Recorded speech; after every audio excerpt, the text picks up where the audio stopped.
welcome back to another episode of the Henny Nights podcast. As always, I'm your host, your brother, Jay White. First things first, make sure you like and subscribe to the podcast wherever you're listening to this at, whether it's Apple, whether it's Spotify, whether it's SoundCloud, whether it's Google, whether it's Pandora.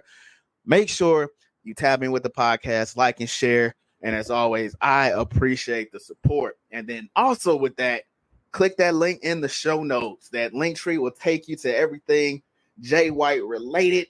You can find the podcast links. You can also find the Henny Nights merch there as well. So if you want a t-shirt, you want a hoodie, go ahead, cop that. So all that is in the show notes. Again, click that link in the show notes and it'll take you to everything you need. And again, I appreciate the support. So we waiting for the homie to get on the podcast, but it's been a minute since, like October. Was that October when you was in home? Yeah, you was in town for homecoming or September. Yeah.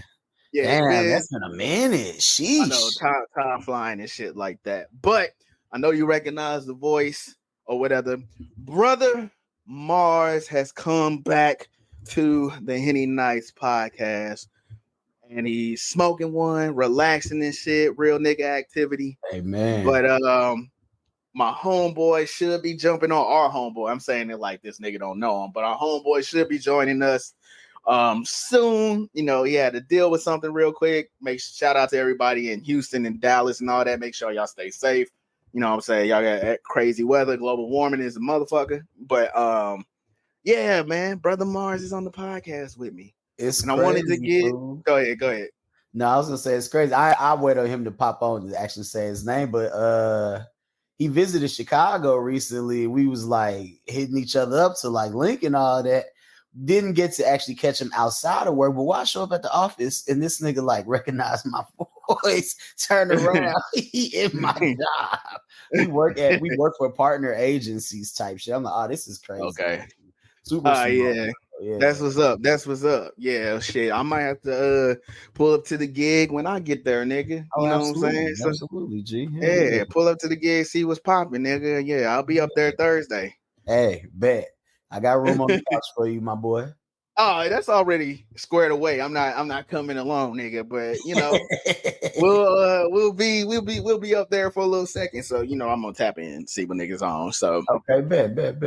But yeah, so the subject matter of the podcast today is around. I mean, it's a bachelor's brand unattached affair / Neo Cliff, you know, link up and shit like that. Because a lot has been happening in music, and I wanted to get, you know, the homies on to talk about music and what's going on. I don't think I've had both of y'all on the same podcast since the last beef that this nigga Drake was in. I low key think. Damn.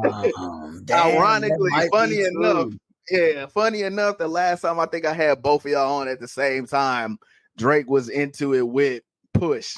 So, and niggas had, you know, a conversation around that as, you know, music lovers and shit like that. This nigga Mars is like a music enthusiast, historian / niggas and shit like that.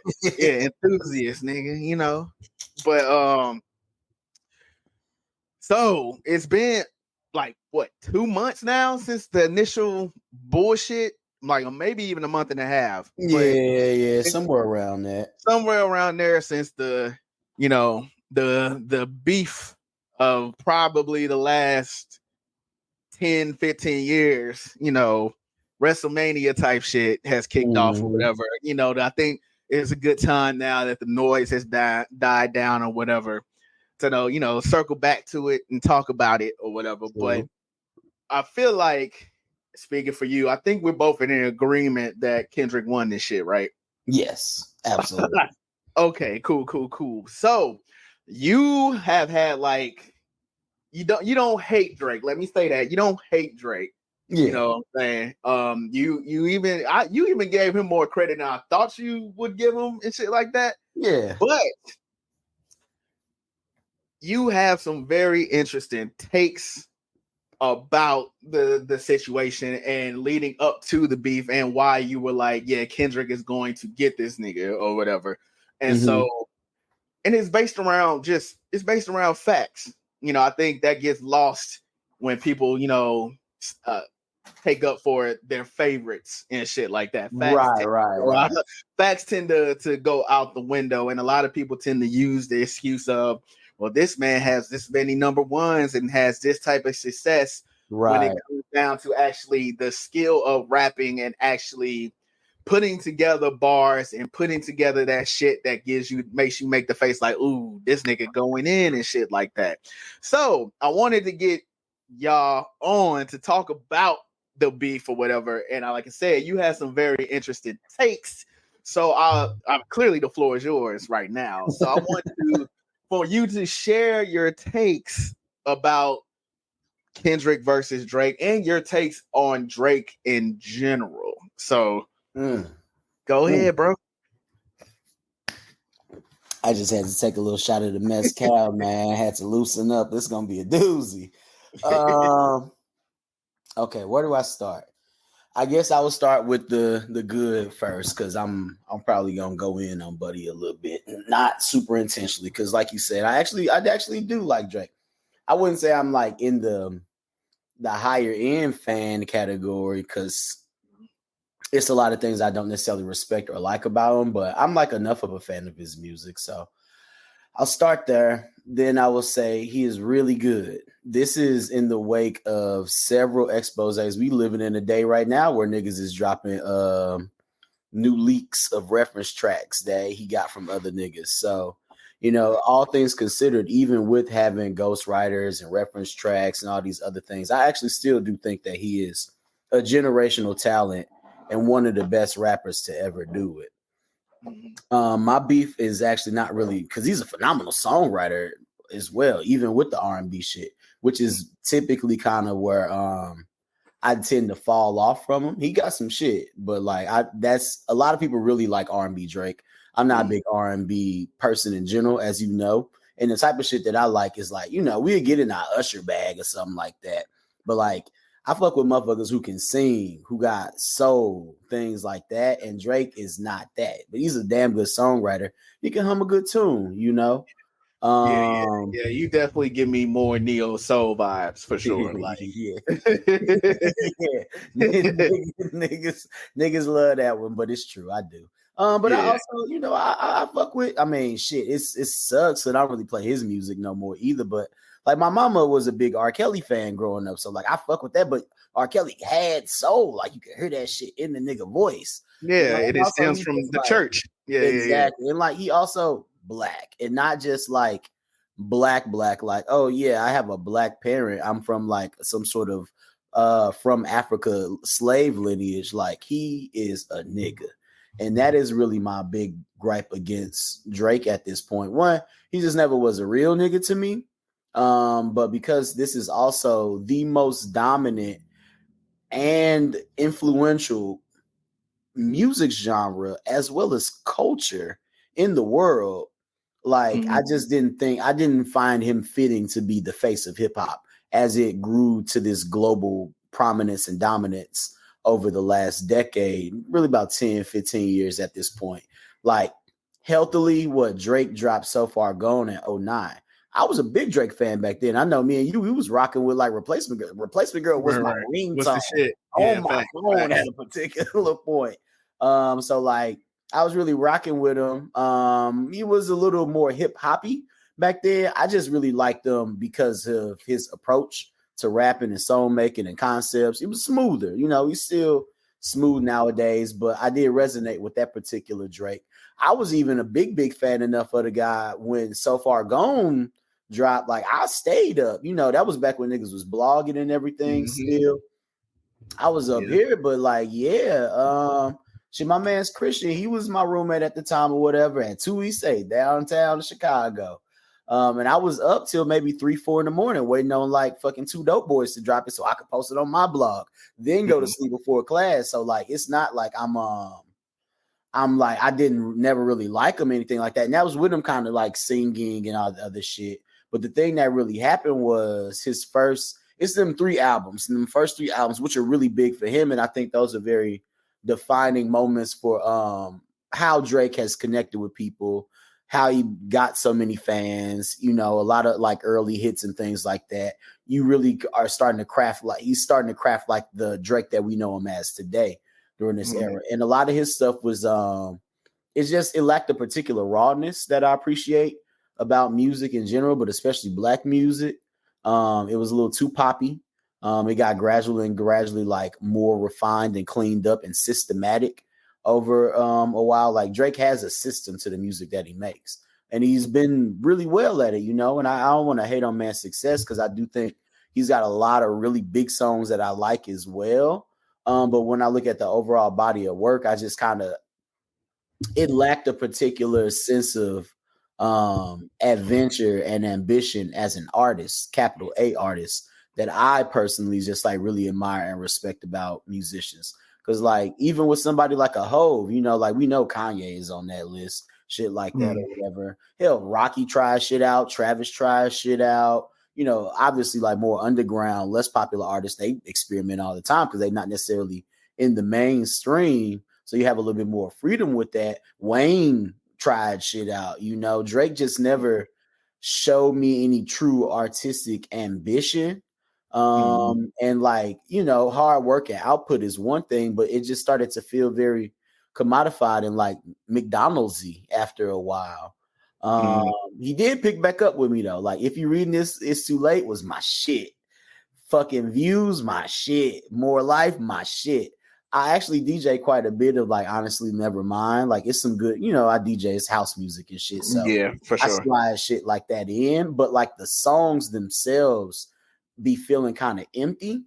And then he also just kind of became the poster child for pretty much, bro. I ain't gonna lie, they not like us, bro. Like white people and like non-black Americans to like feel like they have a seat at the table in hip hop, because hip hop was global in the 80s and the 90s. You know, Run DMC in Japan doing Adidas and yada yada yada. Niggas was doing world tours before Drake came around, but at the same time, that era of like social media, exchanging of ideas, content creation, everybody feeling like they have a valid opinion on particular things. All of this shit happened during the rise of Drake as well. And I just didn't really feel like he should have been the face of hip hop. I didn't necessarily feel like Kendrick was immediately back in like 2012 or no shit like that. But over the course of the last 10, 15 years, it was very apparent because it's not just like hip hop, it's also black music as well and black American culture that's getting projected around to the rest of the world. And this nigga Drake not even from America, bro.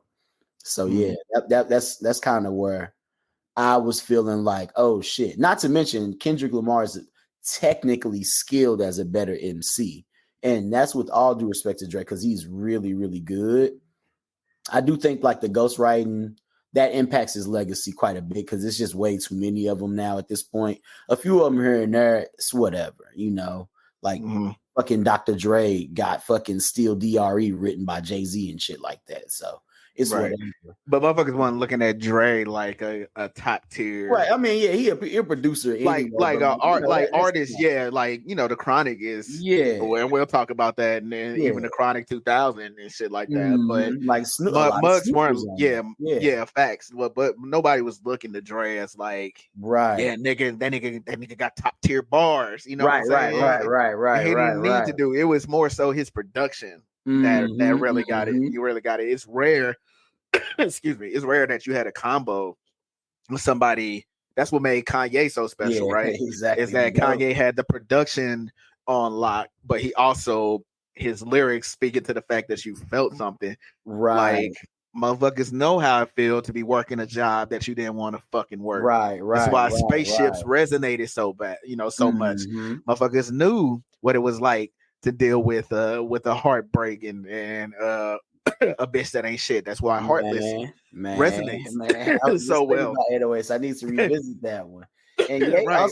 I mean, you know, he was a pioneer in the game changers. Like we wouldn't have a Drake because Drake's door wouldn't have been open for him the way it was without someone like a Kanye West, like Travis Scott. Like he also became like this prototype for like being a producer rapper. Like that wasn't really a thing where you was like the man in doing it. Yeah, Alchemist had an album, Pete Rock had albums, but like Kanye West was a superstar. So yeah.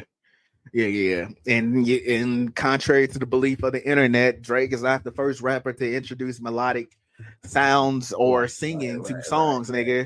Have you ever heard Bone Thugs? Have you ever heard fucking even Twista? Have you heard of Nelly? Like Ja Rule, for the jokes that motherfuckers have about Ja Rule. He was a game changer too. Ja Rule is a game changer, nigga.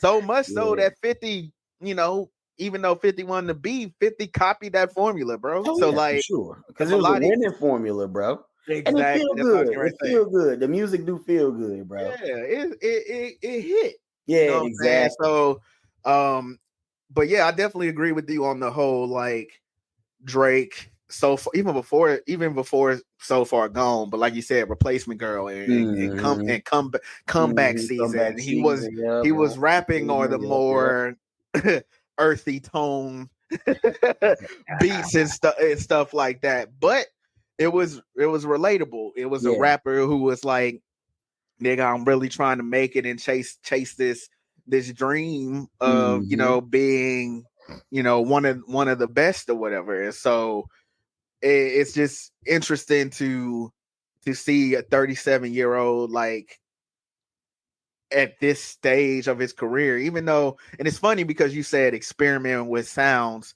and I feel like honestly, never mind. I'll give him credit for that, for experimenting with that house music type, I guess European type, whatever. But to that extent, it felt like, I don't know. It felt like cosplaying. You know what I'm saying? Like it didn't like you said, it didn't feel genuine. Granted, it was still some bops. Right. And the machine, like you say, can put out pops and things like that. Like you said, it's well manicured. It's a well put together package and things like that. But it didn't feel like, I don't know. It didn't feel like it was I'm accepting part of the culture. Yeah. Like I'm really trying to figure this shit out. I really, I like the unique sound. It just feels like, I'm gonna monetize it. Right. Yeah. So it's funny that you mentioned that or whatever. And then on the other side, you have Kendrick, who again does show that authenticity or whatnot. I'm not gonna sit up here and say Mr. Morale was like my favorite album in the world. It was a hard listen to me because, like I told, it is a hard. But like I told the homie, art sometimes. Yeah, it's not easy to listen to for sure. Yeah. Visual art. You go to the museum. Like niggas be liking Basquiat, but I don't be thinking niggas like get Basquiat, bro. Like that's a lot of shit to really like sit with for a while before you can really start to decide. Same with like jazz and shit, bro. And obviously it's me talking, so that's my particular preference. But like that's right now is a moment where I can say, "See, I told you so." Because everything ain't necessarily always that deep, but now we talking about some shit, and it actually shows how deep it actually can be underneath the surface when niggas actually stop, think, and start talking about this shit. Because if we just playing music, that's what, like most Def said, it's likable. It's likable, and Drake's music is very likable. And some people like it more than others. But I do think, and like I said, in this social media era where everybody has a voice, it's too many motherfuckers that have voices and platforms that don't be knowing what the fuck they talking about, either from the sense that like they don't really have good taste or they don't have a lot of knowledge and context on things. And it's okay to just like something and just say, I like it. You don't have to have an explanation for it. But as soon as niggas start saying more about some shit, it's like, oh, you actually don't know music for real. You don't really know fashion. You don't really know art for real. The same way, and I'm not a heavy sports guy. I watch it, but I know when to sit the fuck back and let the other niggas talk about sports as well. Because I'm not as deep into that. I'm an art nigga for real. I just enjoy sports as well. But niggas be getting up and fucking getting on that soapbox and talking. And it's really like, bro, you don't know what the fuck you talking about. Like Mos Def is actually, he's respected as it's not in defense of Mos. That's just the last name I thought of. But like, Mos Def's opinion is valid. One, because a nigga like Drake does really like him. I know that hurt his fucking feelings, but Mos Def has the respect of all of his peers in the industry. Niggas know he a good MC already. They respect this art, bro. Like, these are artists. These niggas be listening to the blues and jazz and underground niggas. The Makami nigga I always be talking about. I got a picture with Jay-Z with that nigga, bro. Like, Hove like that weird rapidy rap shit, but he's one of them. He's from that community. Niggas be custies out here, bro. You just a regular customer, and you think that just because you complaining to the manager right now, you're gonna change the narrative or the rules of this bitch. The rules ain't changed, bro. The rules have not changed. So sit back, shut the fuck up, maybe do some homework and learn some shit real quick. And niggas don't be learning shit. The worst thing, one of the worst things about the Drake situation to me that harms his brand is the type of niggas that came out in defense of him in the moment.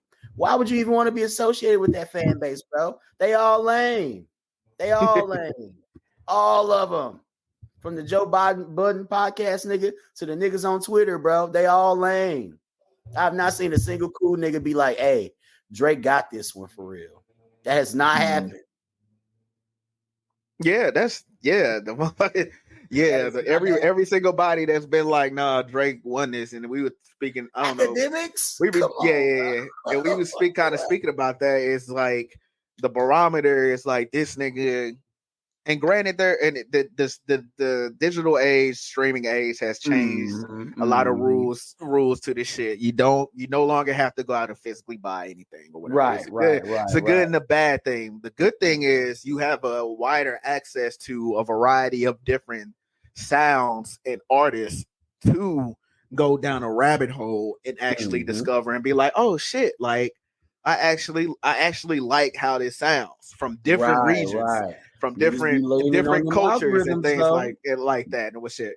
But when you rely on, like you said, a curated, manicured playlist that is all the most popular shit, you don't branch out. You don't take risks. You don't go and find some one-off shit. And that's what the blog era was all about. Was like, oh shit, going to find some new shit. Oh, check out this new artist or whatever, and go down that rabbit hole, or go on that Piff and download their whole discography of mixtapes. If you like this song, check out all their work and stuff like that. Like, I don't think consumers do that anymore. Not anymore. Everything is spoon fed to it. You don't have to work hard anymore. And honestly, like, Spotify get niggas through, bro. I'm not a Spotify person. I'm a real digger. That ain't even why I'm on Apple Music. I just don't fuck with Spotify in general. But like, I don't rely on no algorithm. I will do a radio show, an actual curator, a programming, choosing music, some online shit, because regular radio is pretty fucked up too these days. I wish it was. I was about to say, and even with that, they got they set top 15, top 10 songs that you're gonna hear on repeat, and then radio doesn't offer in terms of breaking artists like it used to back in the day.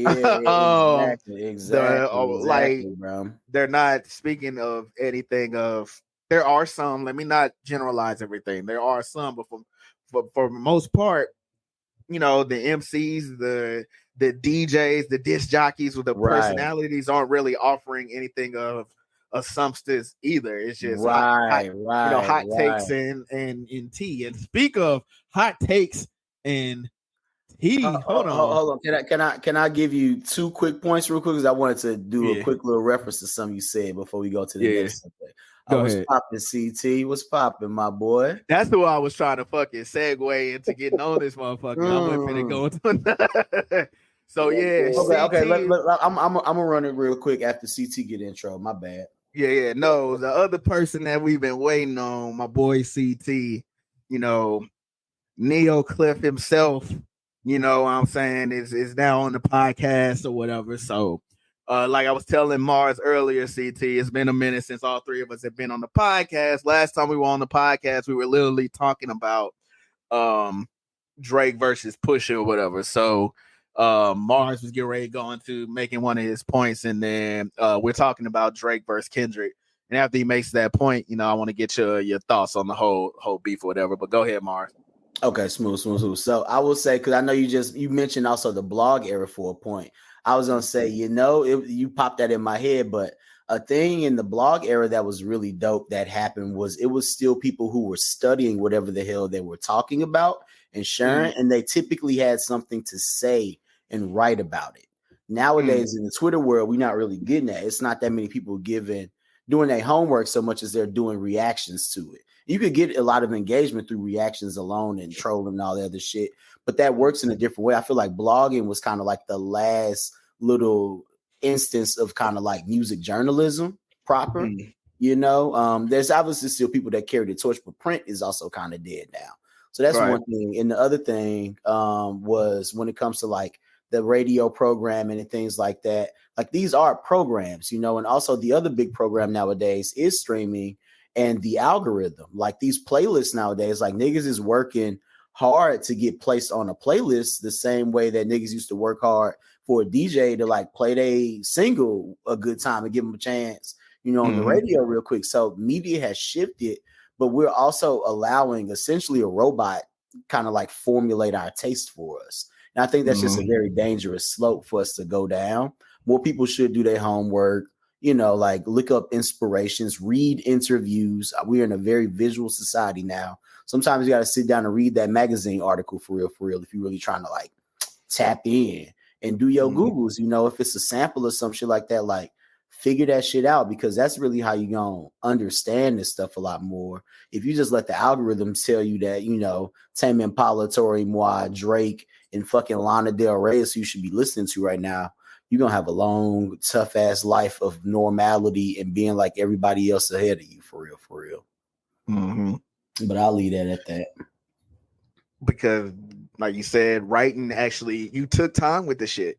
You didn't just sit up there and post it and then come back retroactively and be like, oh yeah, like let me tweak this and let me tweak that. Like there was a finality to the shit that you will write up and post, which is why motherfuckers when the New York Times and Wall Street Journal and all these other publications break these exposés and shit, that shit just didn't come about within a week, nigga. They sat on that shit for 6 months, maybe even a year, because they were doing they were doing an investigation behind the shit and connecting the dots with it or whatever, even with stuff like XXL and the source and shit like that. Like they were talking. Yeah, it's not to review an album. You might have had 3-4 months to review an album. Right. You got a copy of it and you sat on it, and then once it came out, that's when the review came out, whatever. But you had time to sit with it.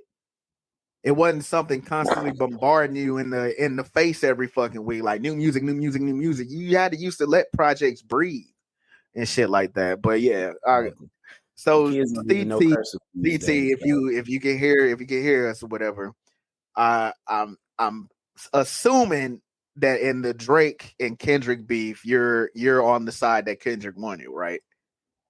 Easy. And like, I don't think that's a debate. Like, I think that debate ended with the last song dropped. So, like, before Drake even dropped the the Hard Part 6, it was over.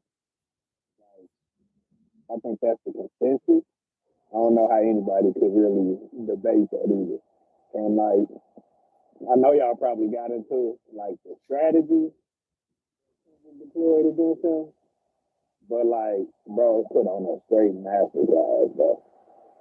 Like when it comes to like pure strategy, outside of the rapping, like a pure strategic standpoint, bro, put on a straight masterclass. Okay, all right. Also, you sound a little muffled, but I think for the most part, I was gonna say I don't know if you like remove from your phone or anything like that, but you might want to get a little closer to your mic. Yeah, we can hear you. It just sounds a little muffled. You got your AirPods in? Yeah, hold on real quick. Okay, cool. So as far as, but damn, what was I getting ready to say? We were talking about Drake. Oh, what I was saying with that is I find it's funny because the argument of using he has the most number ones and he has all this success and is doing the tours and everything like that. I found that funny because this essentially feels like, oh, but because he has these things, he won. And to a certain extent, yes, when you get to a certain level of success, you definitely win, but that's not to make it like your whole personality. You know what I'm saying? Like, there is something to be said about being accepted by your peers. Like, I know we're in the era and the age of like, I'll give a damn what nobody thinks about me. Fuck them. You know, I don't really Right. care. But on the flip side of that, you could essentially get a play or a major opportunity based on, oh, is this motherfucker feels like a genuine person. Mm-hmm. You know what I'm saying? This motherfucker Mm-hmm. actually has substance to him.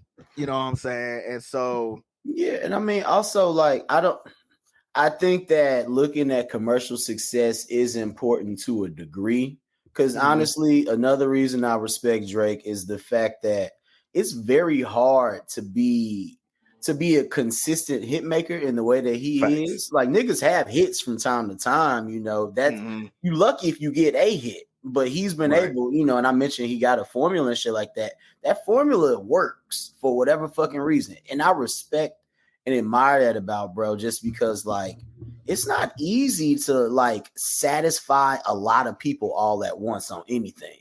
For real, for real. And as an artist that's creating a product that so many people like, that is a challenging thing. But at the same time, your commercial success or any sort of like metrics and numbers don't always, you know, I'm a GOAT guy when it comes to LeBron, but it's other niggas that whose numbers aren't as high as his that like, you know, you can sit up there and make a debate about even at a particular thing. I think LeBron's the GOAT. But, you know, like better shooter might be one thing, better dribbler, better passer. You know, he top 10 in all these different categories and shit. That don't mean he's the best of any particular thing when it comes down to even technical skill. Like commercial success does not equate to how good you actually are, especially in that moment. Otherwise, it'd be a lot of like celebrities and artists that like would have been successful when they were alive. Goddamn me. But once again, like I did give credit to Dude because he is a really good rapper. But like niggas will use those sort of metrics, and it's like that's not even the point about it because you don't really quantify art in that particular way. You don't really quantify creativity in that particular way. Like just because it's selling, because most of the things that are really, really commercially successful aren't even good, if not good for you. So like, why is that even like a thing that you want to throw into it? I get it. You know, if you want to judge on hits, like if we talking about a versus, that's different. That's not hip hop. That's like just an event for fucking. Yeah, what's gonna ring off when you play it, when you press play. Right, for sure. And what's crazy, and I think this is what I don't want to say upset me, but it came to mind is that you're at the top, bro. So like even Hove experimented with Kingdom Come, right? And so you're at a space where like nigga, whatever you do, it's gonna resonate with somebody. Like you've cultivated that fan base where like motherfuckers gonna flock to you regardless. Right.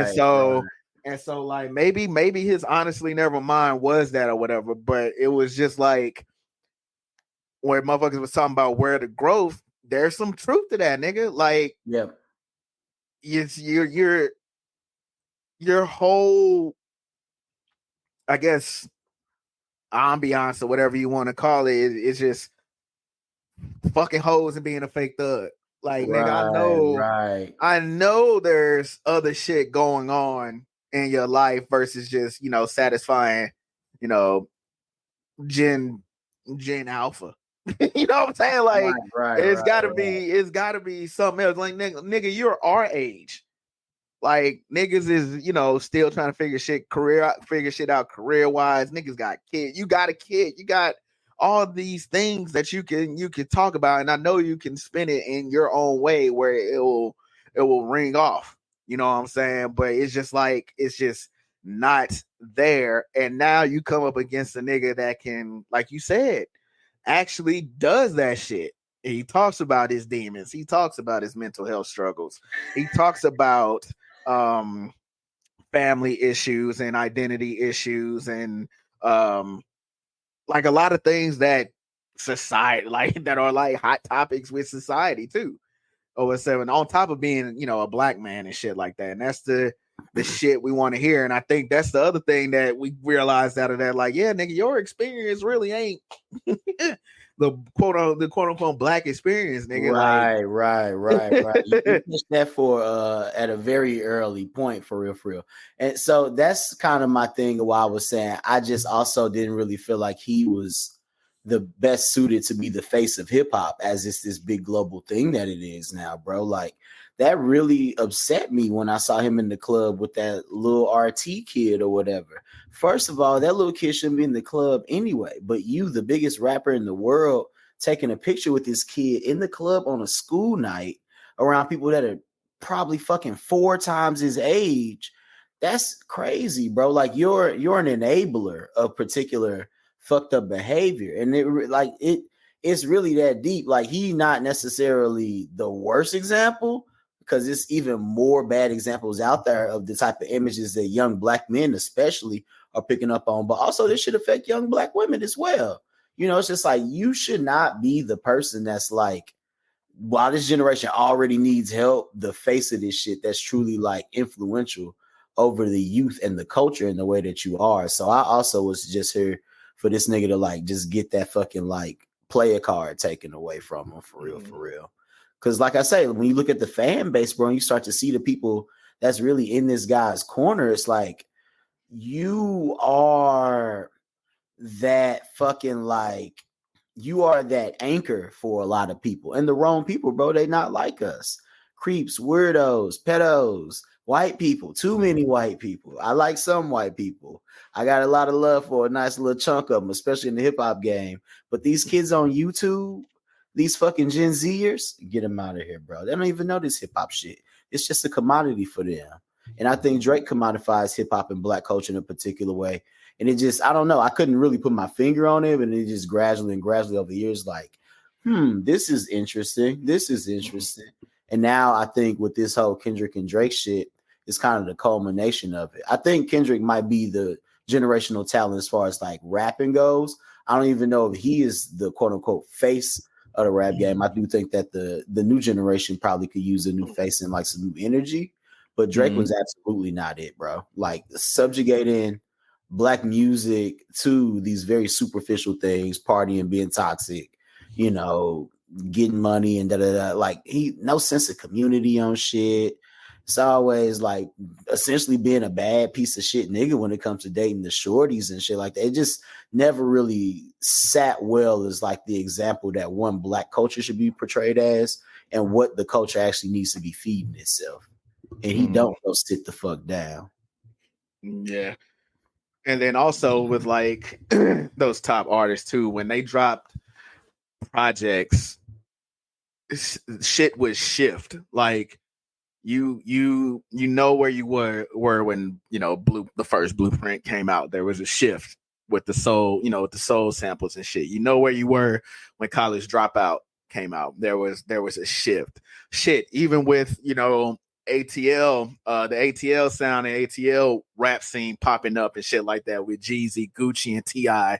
and shit like that. There was a shift, the trap music shift with that too, or whatever. And them niggas could rap and shit like that. And then when, granted, you know, Drake when he came out earlier, you know, like I said, So Far Gone, and you know, even Take Care, and that was also a crazy thing to me too with the whole beef. It's like niggas couldn't fucking pick what his classic album was, which is wild, because like if you even to be on that upper echelon where you like, yeah, this is the top nigga, you at least got one that everybody was kind of like unanimous on or whatever. And it didn't, and there wasn't really one for him. Like that was an interesting part of the conversation too. But with Kendrick, you saw Good Kid, Mad City. motherfuckers flew throughout to Pimp a Butterfly or Damn or even Mr. Morale and shit like that. So it's like, I know this nigga got it in him. I know you can rap, bruh. Like, let's see it. And I even give him credit for the whole beef and shit like that. Like the songs that he dropped, that nigga was rapping.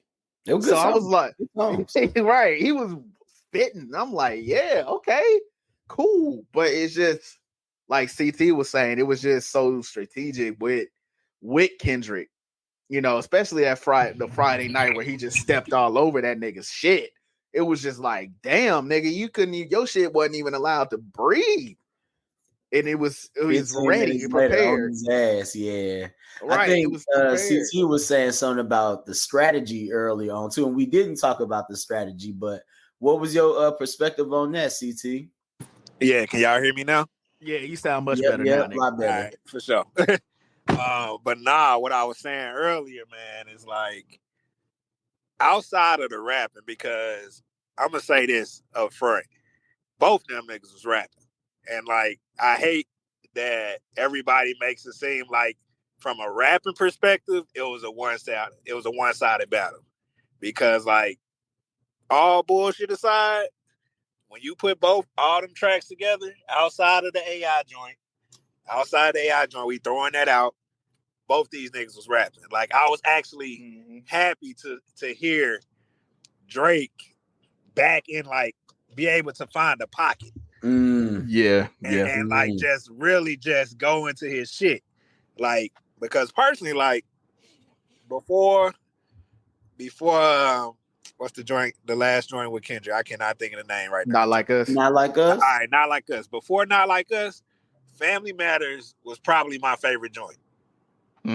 Okay. And like he was rapping on that motherfucker. He was rapping, and I get everybody critique about him not focusing on one person, but like how he effectively got like 10 rappers out of the paint before he even touched Kendrick was fucking Drake 101.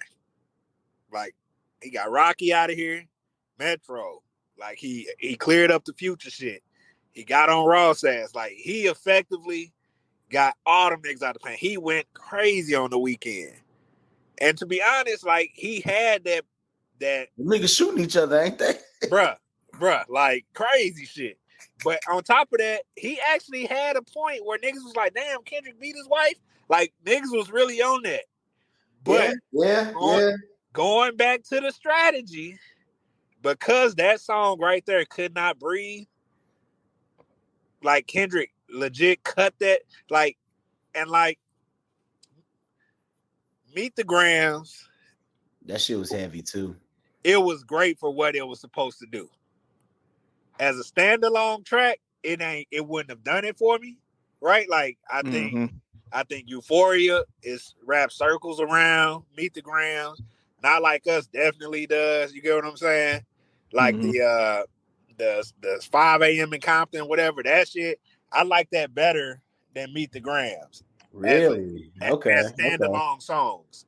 But when you talk about the actual beef and from a strategy standpoint, that song was perfectly placed.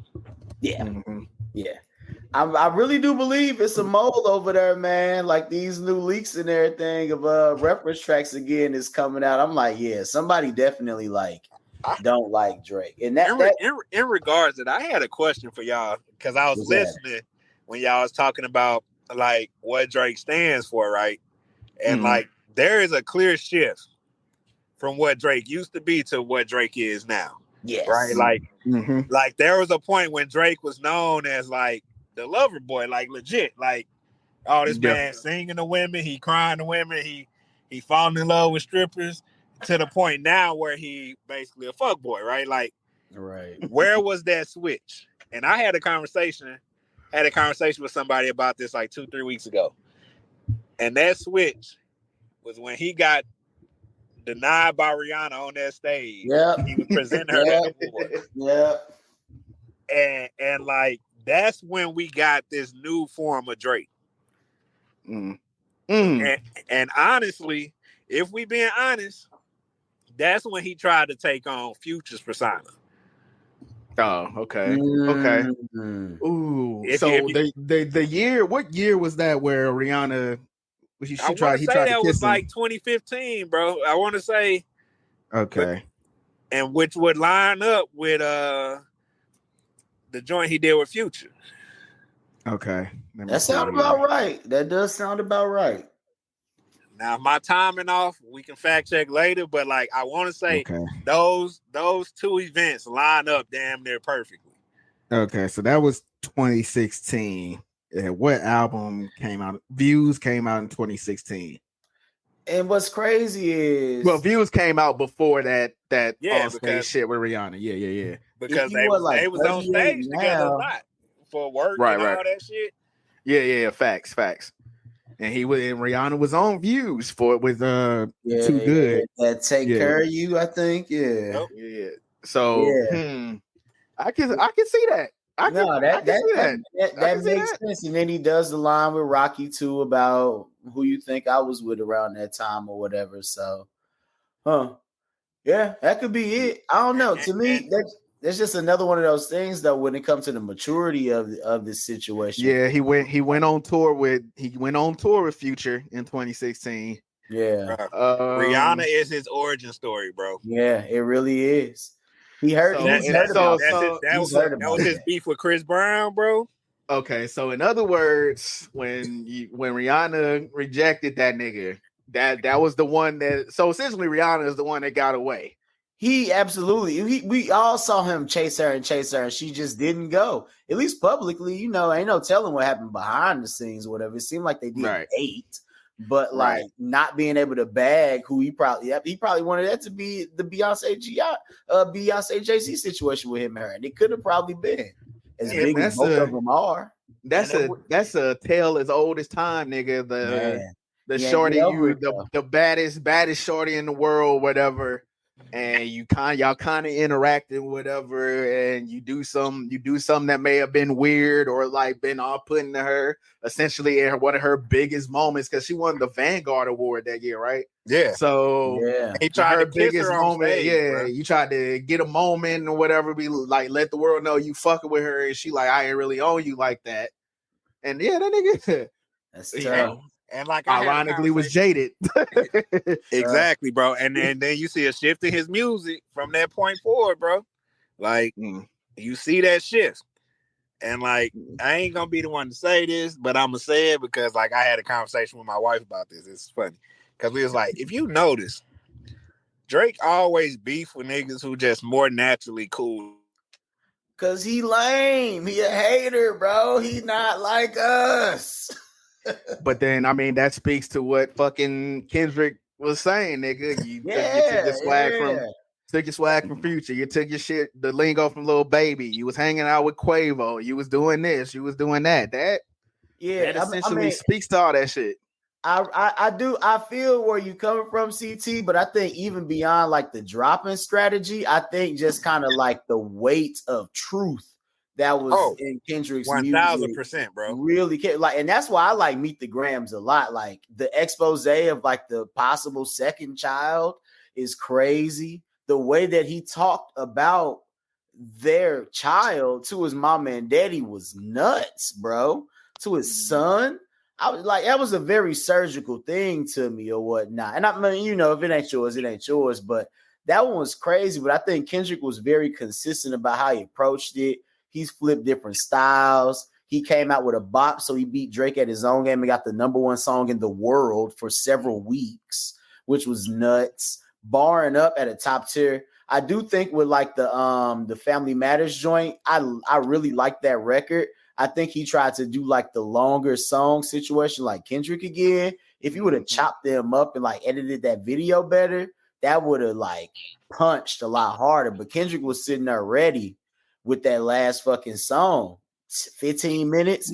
That as a strategy, it's like one, it's truth to power what I'm saying about you got rats and snakes in your circle already, nigga, and they telling on you, to the picture, to all of those little things added up. It's like, I don't know, everything felt more real coming from Kendrick Lamar, I would say, throughout the whole process of everything. But then like coming back with Not Like Us a day later after he already punched him back, it was like bam. And Drake did his response track, but like he sounded so deflated. He even sounded deflated on the Sexy Red song. He don't sound like he got the fight in him right now. Bro, he is trying to chill. And I said this shit. He's trying to fucking be Rabbit 8 Mile his way through this shit. Like, yeah, nigga. Like, yeah, nigga, you right. I did go to a surgeon and I'm gonna take her to the same surgeon. I'm gonna put her on. Like, nigga, that's not tight. Like that's not what's up. Oh yeah, I know what you're gonna say, blase. Yeah, and I may say whatever the fuck it is that you're gonna say, but I'm gonna wrap circles around you, nigga. And he did that. And again, Drake, like I said, I don't think outside the heart 6, it was cool, but again, like he said, he was trying to say he didn't. Motherfuckers trying to say he didn't wave a white flag. That nigga said, nigga, I'm done with this shit. I'm going on vacation. He literally said the shit at the end of the song, bro. He don't want to keep going with this nigga. He's done. Can I tell y'all what I want Drake to do? Honestly, I want him to take a year and a half off. Yeah. Just go ghost. Yeah. Nothing. Because if your place in hip hop, right, if you really the placeholder, right? Like, because you talked about this earlier, Mars. You talked about him being kind of the face, right? And even though we don't like that, right, it's what it is. And he's just like, too big. And I'm gonna get on Ross later because like he's an enabler, bro. and like the reason Drake is the way he is because of all the niggas who dissing him right now outside of Kendrick. And like we gonna get into that, but like honestly. Like, I want him to if you really that linchpin that's moving the culture right now, right? Like if you really that person, take a year and a half off. Yeah. Come back with your Black album, whatever you want to call it. Don't give a fuck what you want to call it. Come back with that. Retire effectively after that album. If you know, like that's take your time, take your year and a half. Put together a project, nigga. Put together a project. Stop these playlists and shit because, like, he got it in him. Because when he released that second half of the Scary Hours joint of For All My Dogs, that shit was straight rapping. That was really good. That was good rapping. That was exactly what I wanted to hear from him.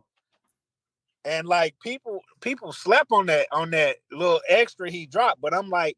That's my favorite. That's probably one of my favorite projects. Like that portion of that project. Yep. Is probably like my favorite collection of songs from Drake in a long time because he's straight rapping.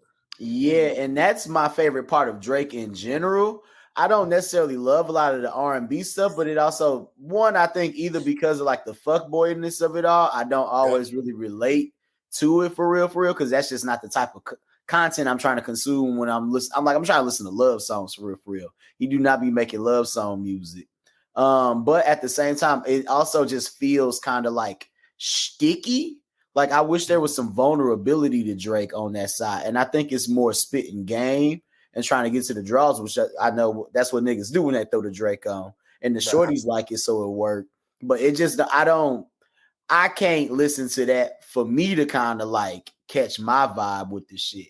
But I think Drake does a good job of like being an actor, bro. Like, who are you for real? If you just showed us who you was for real, I probably would love that guy. I probably would really love him. I just don't be feeling him because it's like you hiding something. But that's the thing, dog. Like when it comes to Aubrey Graham, he's an actor, bro. Yep. And Drake is the character that he's been playing for 16 years, bro. And if you notice throughout his career, he is playing different characters with Drake as his moniker, bro. It's the same shit that Childish Gambino Donald Glover does. Oh, yeah, for sure. But this is where people saying he like basically blackface in the game because he is playing these different characters. We see it in the videos, bro. Yeah. Like, and that's what irritates people. I don't care so much as like what that's doing for hip hop because like at one point that's what it was Like Mhm. that's what it needed, right? Like, and to your point now, instead of that growth we seeing, and like you said, honestly, never mind. Maybe that was his experiential joint, but I still think it's because he knew what Beyonce was coming out with, so he just tried that, and then he wanted to get it out ahead of time. Like that's what I feel about that. I like that project, but like I feel like that's why we got that project, and it wasn't so much as he was trying to experiment. Like this ain't a Kanye doing 808s. You get what I'm saying? Like 808s was an experiment. Right. Like but it was also believable though. Like it was also Kanye played that character. Yeah. You heard, you can feel it, you can hear it. Like that's the like bro, Pinocchio story alone. Like yeah. And that's Drake don't have a Pinocchio story, but I know you're capable of doing it. Right. And see, that's my thing, because Kanye has also played different characters throughout his career.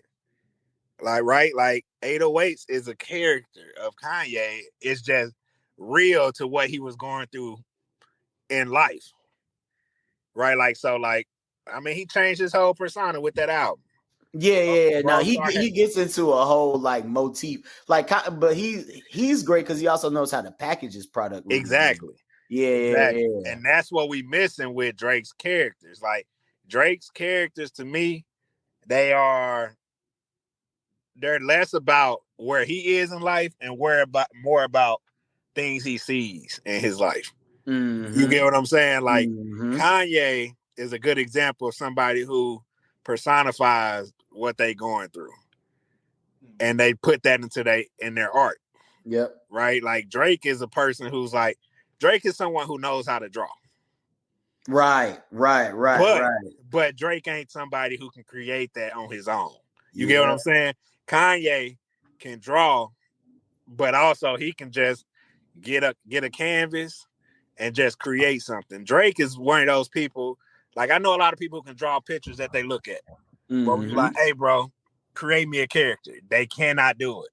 Yeah, exactly. You know what I'm saying? Like they cannot create an original piece of work. Oh my God, that's crazy because to me, that's the difference between like an artist and like a capital A artist. Yep. It's a particular way I like say shit or type shit sometimes for those types of reasons. But it's like, yeah, you have the technical skill, but you don't have the imagination. It's not about how capable you are with your skills at a certain point.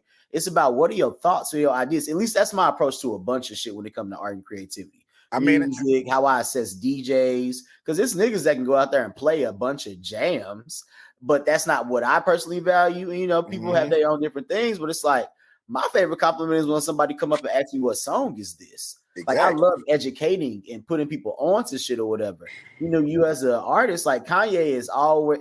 I think that nigga just such a crazy ass Gemini and like just hella moody, but he gonna put that into his music. The art, like his art is emotion. You see that in his rants, his interviews, when he fucking doing some clothing shit as well. Like that guy is super moody, and that comes through in his stuff, and you feel that. Kendrick, I feel like, does a good job of fucking putting a mirror up to a lot of like young, modern, kind of self-destructive millennials for real. Like from Compton, because it really don't always be him, but like we cry together. Like if you I ain't never had a crazy argument like that, but I've heard some crazy arguments like that, right, or whatever. Like we cry together was crazy with the fuck you nigga, fucking makeup type shit at the back end. Oh yeah, like that's different than like Marvin's Room for me, because at least for me, I just never been call a girl up dirty bag. Yeah, like that just is. That was a fun song. Like it was fun to listen to. It was most deaf. It's likable, but like I just could not resonate with a song like that. And maybe the girls really like this, so maybe they want some guy to do that to them. But I just that's not my space. That's not my head space, bro. Like I'm still a nigga from St. Louis at the end of the day. And I think like what you said earlier, CT, is just kind of like the acceptance and like him just not really being a cool nigga for real. St. Louis it kind of forces you to be yourself. Like if you not being yourself, you kind of get felt and read out, snooped out or whatever. And it's kind of like somebody either gonna heat your ass or you eventually gonna like be uncomfortable around niggas because it's like you're not who you are for real, bro. And like we feel that shit. St. Louis breed like actual real niggas. But I mean, you could feel that from a mile away, right? Like, like from people. Like I see it all the time, and like, and like, I mean, I got an older son, and like, I have to teach him this type of shit, right? Like I've been trying to tell him, like, you being cool ain't what you do. It's just who you are, right? Like, I'm just like for me, I use an example. I don't call myself cool or anything like that, but like I just got a natural presence about myself that attracts people, and I've just naturally always had friends. You get what I'm saying? Like I ain't never had to really try to be that person. I've actually had points in my life where I have shut myself away just because I have not wanted to attract people or be, you know what I mean? Right. Because like naturally, when I go into spaces, like I'm able to work rooms, I'm able to talk to people without forcing that shit. Like I see, and like, I mean, you see it all the time when people networking, bro. Like it's people who force themselves to go to these places to break their comfort zone. And like my wife, she done seen me in rooms. She like, you just go in these rooms, talk to these people. They just know you. Like, yeah, I see you work the room, but you're not really trying to. Right. For me, like that's the difference between the people Drake attaches himself to and himself. Because it, like the people he attaches himself to, they just naturally have, we're gonna use aura. They just naturally have an aura about themselves that people are naturally attracted to. And it's the complete opposite of what his aura is. Like, to be honest, if Drake stepped into his corniness more, probably be the man, bro, easily, right? Like, it's a lot of people who just fucking weird. Like I mentioned Donald Glover earlier. He's just naturally weird, socially awkward dude. Like if you've seen him perform in person, like if you've been around dude, he just naturally awkward. My man showed me here Jehovah Witness from Stone Mountain down there in Georgia. So and like, it makes sense, bro. It makes sense. And he went to NYU. I'm like, oh yeah, like you you feel like an Atlanta nigga, but clearly not the one that like your mama probably let you go outside all the time. If you Jehovah Witness, it's a lot of regular nigga shit you just did not experience. Facts. Yeah. And that's what we had with Drake. Y'all talked about it earlier. Like his life experiences themselves, you naturally like don't feel them because you don't have those life experiences.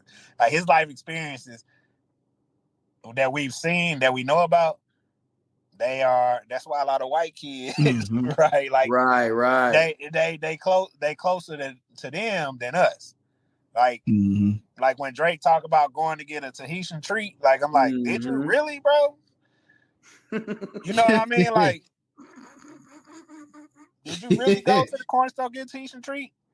Like, right. Like if Kendrick, like, bro, I went to the corner store and I got a quarter bag of hot chips and a hot pickle. Like I can feel that. Right. But You if know Drake raps that, I'm like, know exactly what he's talking about. Yeah, but if Drake raps that, I'm like, okay, you may have experienced that when you went to visit your pops in Memphis once.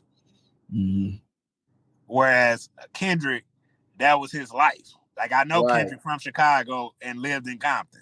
Right. You get what I'm saying? Like, so like it's just a different level of like natural feeling you have for them people that just when they speak about their experiences, you like, okay, it's I relatable. can visualize them doing this because I've taken that same walk. Right, exactly. Yeah, and shit is not. That's not to say, you know, the black experience is, you know, one size fits all and monolith, but some shit is just universal. No, if he rapped about being from the suburbs, bro, he would have a whole line of black people who probably went to Hazelwood Central or whatever the hell else. That's who just grew up to be in too, bro. Like, oh shit, that's awesome. Like, oh, okay, you get what I'm saying? Clayton or Ledoux. Exactly. Like, now, oh, okay. The black middle class being the face of hip hop would be amazing, bro. And like that's my thing with it, right, bro? Like, cause like And I always laugh. I use Hazelwood Central, and people are like, "Oh, you went to West." I'm like, "Bro, I went to high school there, but like I grew up in the South, like deep South, like so like my experience just naturally different from a lot of folks, but like especially people in St. Louis and themselves, but like so I always laugh about the high school conversation because we're like, you went to West, I'm like yeah, but like trust me, my experience was different from everybody else. Right. But, and I mean, it's a whole thing, you know, because you also are not disconnected from your culture. Exactly. Yeah. And like, but there's people that I went to high school with that are, yep. and still are. Yeah. You get what I'm saying? And no, that'd be my thing. Sometimes because you know, I agree with you, James. Like, and honestly, I want the diaspora wars to end so all black people across the world can start to get on the same page and we can start really getting this money and power together. But I will say, like, blackness is not a monolith, but it's levels to this nigga shit. It's different types of niggas out here. And that's really the thing. Us being black folk, oh yeah, we are rocking, but like, you know, it's the difference between a Nigerian and a St. Louis nigga versus a New Orleans nigga versus a Harlem nigga. Versus like different types of niggas do different type of class systems and shit like that. Like, we not the most gutter niggas. Like, we've had some pretty decent upbringings and shit like that. And I know some niggas that had it way hard. Hard. For sure, man. So it's like it's levels to like this slumminess, but there's still a universality to like nigganess. And like if you get it and you in it, you invited to the cookout. Like, and you could be at the cookout, you gonna be a personality. Like, black people, we all have like our different personalities and tropes and shit. You got the funny niggas, the drunk niggas, the high niggas, the cool niggas, the quiet niggas, the awkward niggas, the funny niggas, all types of niggas. But we all niggas at the end of the day. There's some type of shared experience, bro. Yeah. And he just don't get at, dog. He just don't get at vibe. That disconnect when he came through with his mama on the intro, that was the crazy part. The part 2 and 3, that shit was hard. But how you start off talking about nigga, like, and then just kept saying nigga, I was like, oh, this is. Oh yeah, I don't think you actually know what you even doing when you doing that, and I know you not hanging with no niggas or some niggas that's don't actually speak up, because a real nigga in your group would have been like, I don't know, bro, that feel a little like that off right now. Yeah. What Ross say? You tried to come hang with the niggas, right? You tried to be with the niggas at the pool. But again, that's what he was doing. Kendrick said that, nigga. Like, you went and hung from all these niggas from ATL. That's what you were doing, nigga. It's him being so famous and being around, and I really think that the Pusha T kind of like story of a diet and shit, he peeled back that first layer of just kind of like, you are like not as black as you think you are. And you know, biracial kids sometimes have identity crises and things like that. You dealing with a duality of multiple races in a nation that's so big on race as a part of your identity or whatever. So I get it and actually sympathize with Drake in that regard. But I do think some of that peeling back of that, on top of like the fact that Drake clearly has an ego. I think he's been drunk with power and fame and success for quite some time now. Like, you being the guy to buy Pharrell's chains is like crazy. You rap that you melted them down, but you didn't clearly because they're still in the rap video in minty nice condition. But it's like, I think he's kind of overstepped his boundaries. And I feel like that was kind of what the Night Like Us, like last verse, was really hitting on, which is crazy that that's like such a big song, because it's a lot of actual like substance in them lyrics for niggas to like really think about or whatever. But calling him a fucking colonizer to close out the record, I think that in the long term, that's really something. People are already starting to look at him differently and just kind of running through the whole Atlanta shit or whatever. It's like, yeah, YG then came out and, you know, and made his song like, hey, bro, keep my name out this shit. Motherfucking 21 Savage was on fucking like Instagram Live or some shit with Metro Boomin. So it's like, you know, I did see that. I think he brought Drake out. Yeah, he brought him out. You know, like there's some neutrality there. It ain't like, oh, I'm on your side, Drake. 21 just a real nigga, probably trying to get some money out here, bro. I really hate that Drake has attached himself to St. Louis. Yeah, right. Like that. Really, I'm not mad at Sexy for capitalizing off of it, but it's like, oh, here goes this guy again. I'm real, like, you know. Yeah, that especially coming off the whole Smino lookalike situation. Yeah. It just, and like, I don't know if he trying to do that mostly to get at Metro, or if he just noticed that like it's just a lot of cool ass folks from St. Louis all of a sudden, like who he's paying attention to. And the street rap scene is bubbling in St. Louis too. Yeah, it's going crazy, and like it's giving me colonizer Block Boy JB. Oh yeah. Real quick. Yeah, he went And down to attaching Memphis real himself quick. to Memphis. Yeah. Mm-hmm. And I'm like, don't attach yourself to St. Louis, bro. Right. Because what I think, Jay White, you were saying at the concert, you said J. Cole. I feel like I saw a handful of people say that niggas was rocking with J. Cole said a little stronger than it was Drake. And that's what I wanted to ask CT about, as like the resident like J. Cole, that's my nigga type shit. When we came here, first of all, St. Louis, they've always rocked with Cole, bro. Right. Yeah, but you know why though? For sure. You know why though? Like, for sure, because he just came in with the authentic energy. Yeah, right. Yep. Show love. I love J. Cole myself. That nigga's awesome. Yeah. So, and so the concert itself, St. Louis fucks with Drake, of course. That's okay, common knowledge or whatever. But yeah, absolutely. When Cole came out for his portion of the concert, which was like in the middle of the show, word for word, motherfuckers knew every song J. Cole performed. Every fucking song, word for word. And keep in mind, they weren't here 2 nights in a row. Mm-hmm. So the energy was consistent from night 1 to night 2. Even though the biggest quote unquote artist, rapper, whatever you want to call him in the world is here, and it's probably the majority of the reason why people came, the nigga he was co-headlining with was getting the bigger responses. Mm-hmm. You know what I'm saying? So yeah, again, J. Cole came out when niggas speaking of the authenticity again. J. Cole came out in a time where niggas was in college. Yep. He nigga tied in the sports references of an athlete, trying to make it, trying to get his shine or whatever, trying to figure this shit out, trying to break through, and niggas resonated with it. And on top of the fact, guess what? J. Cole can rap. Yeah. J. Cole he can give you the nigga I'm him, the him lyrics. He can give you some thought-provoking shit. He can give you some shit where it's like, you know what, I'm a flawed individual. I don't know it all, because he's had some moments, on social media where it was like, that wasn't really it or whatever. Mm-hmm. But then on the flip side, he shows up to go on the Canfield. Right.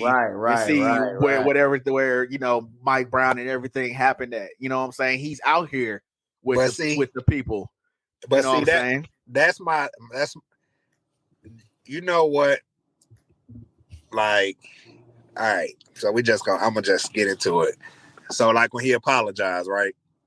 Like, dude caught hell from everybody. And like, like as that, but like for me, like as that gets further and further away, it is consistent behavior from Cole. You get what I'm saying? Like, I think the reason people like Cole, it ain't so much that like, oh, he's this deep individual, but he's allowed himself and his flaws to be seen. And not just like through music, but like through the way he lives. Like, the nigga fucks up. He fucked up when he attacked Rhapsody, right? And like he fucked up. And then he caught bars for it. And then he turned around, time some educate me. He caught bars for that. But like, he's allowed himself. Oh, you talking about No Name? Yeah. Not Rhapsody, No Name. But yeah, he caught him for that. And then when she gave him bars, and then he turned around, he like, yo, my bad.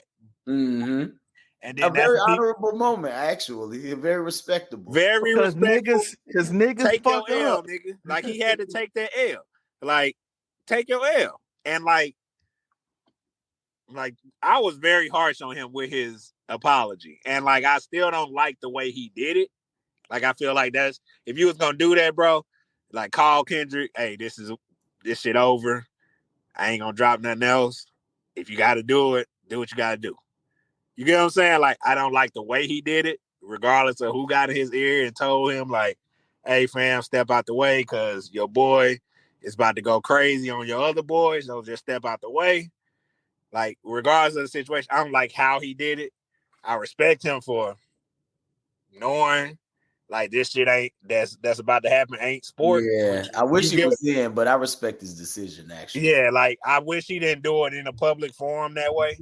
Mm-hmm. Or even, like, if you just got him on Twitter, like, my bad. Right. Like, the song gonna stay up, but like you know, but like the way he did it at the concert, then singing and shit, like I didn't like that. That was very anti. Because nigga, you threw a punch. Yeah, right. You did. You threw a punch on your project. So it's like, all right. And it ain't just that song. It ain't just that song. Right? Like it ain't just that song. So that was my issue. I'm like, bro, it's punches all throughout this project. Right. So like, don't just like focus on that song and what you said there, because like, there's things that can be.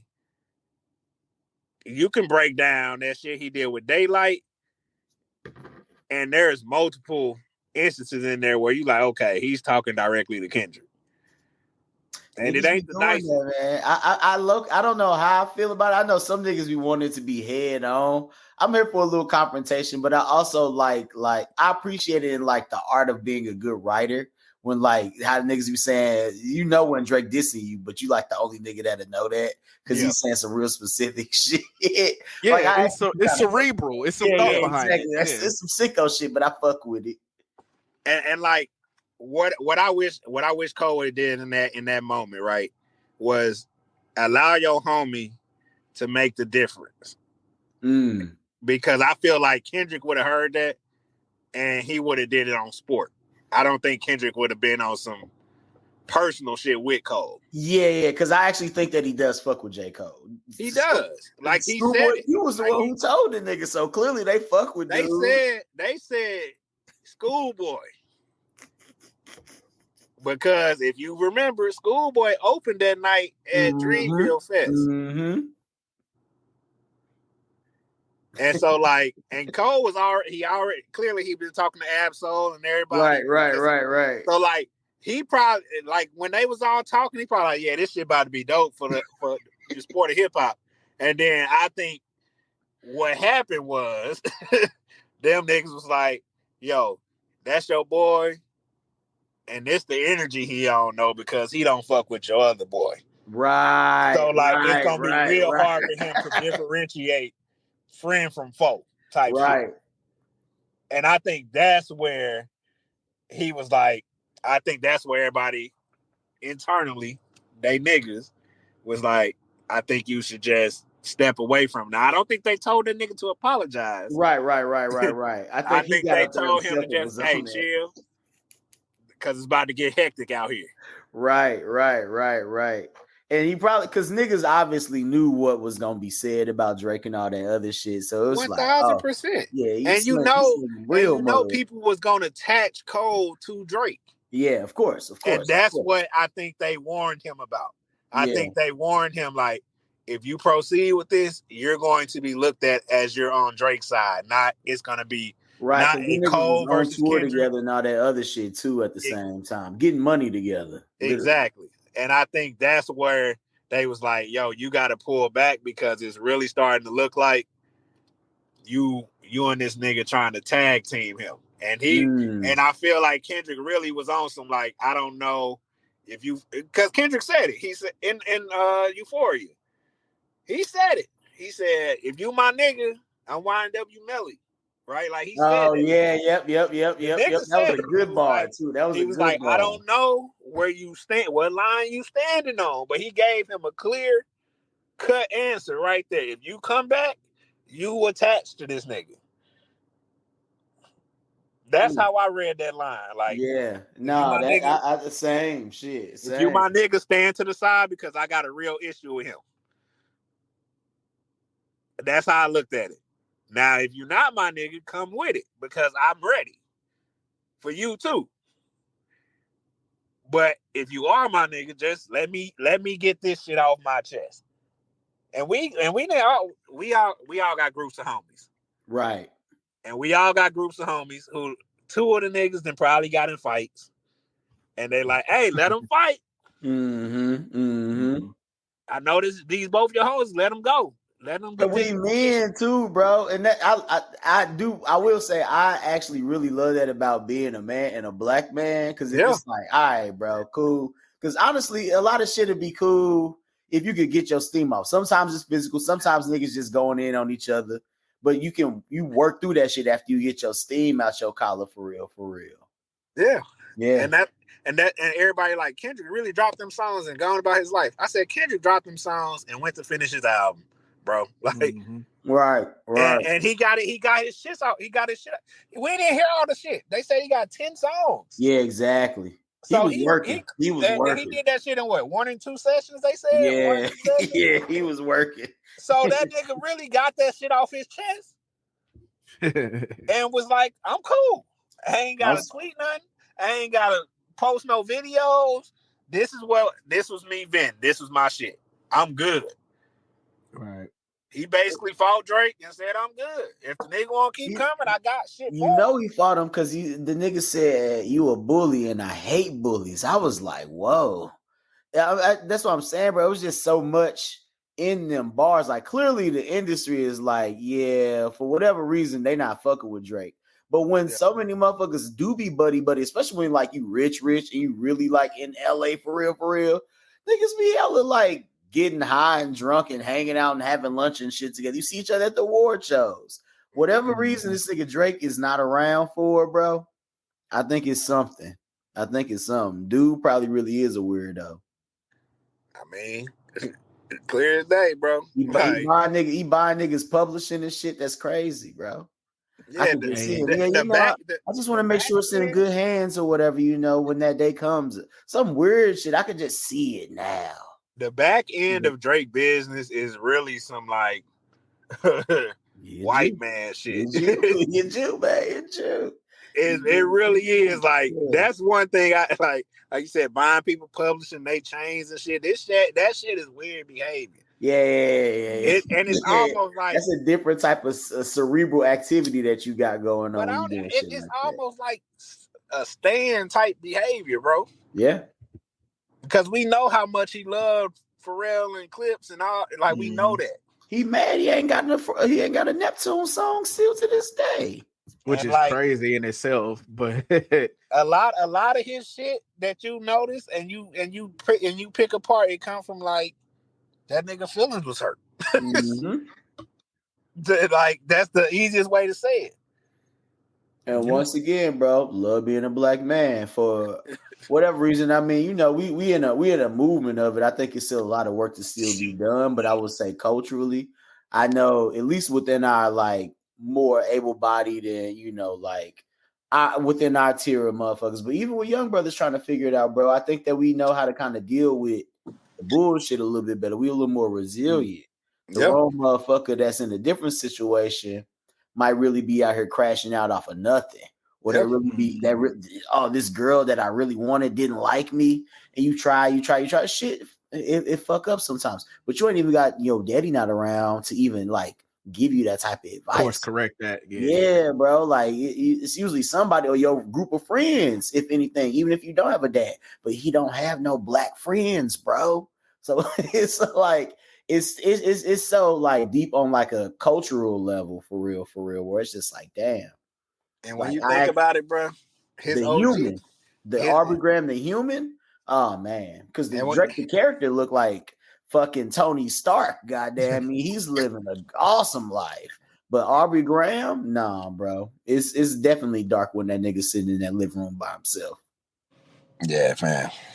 Absolutely, bro. There we go. Hey, so we're gonna wrap this up. We're gonna keep it still in the music, on the music tip, and then we're gonna finish up after that. So lists be getting people pissed out here, man. And so Apple dropped its 100 I don't know if it was greatest albums or top 100. It's just maybe top 100 albums of all time and shit like that. Yeah, just all time. It got the funny. people in a frenzy.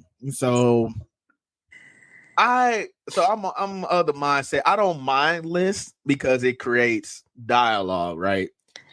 I do think reading comprehension is, for lack of better words, lacking with a lot more of the general public than it should be.